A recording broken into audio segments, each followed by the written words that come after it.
Today's Sunshine Note is titled, The Sacrifice.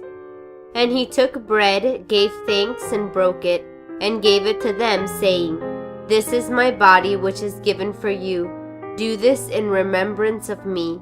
Likewise, he also took the cup after supper, saying, This cup is the new covenant in my blood, which is shed for you.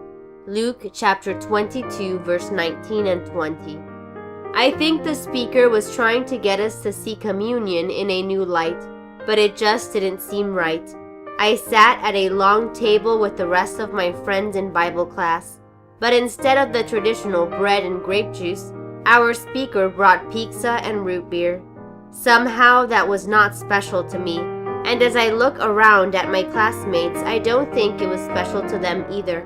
It seemed more like a Saturday night party than a reflection of Jesus' great sacrifice.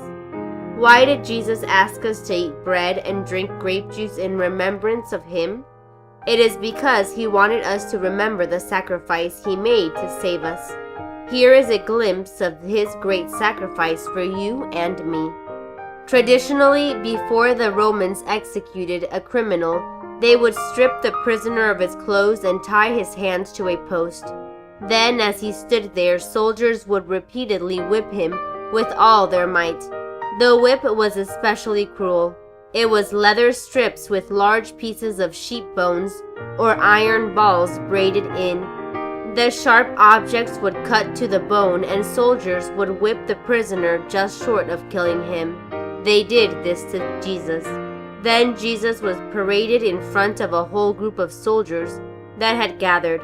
They tore off his clothes again and draped a red robe on him. Then they twisted thorn branches into the shape of a crown and shoved it on his head.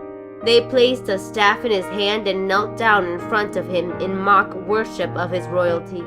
They spit on him and took the rod and hit him on the head over and over. And finally they crucified him, a death usually saved for the worst criminals.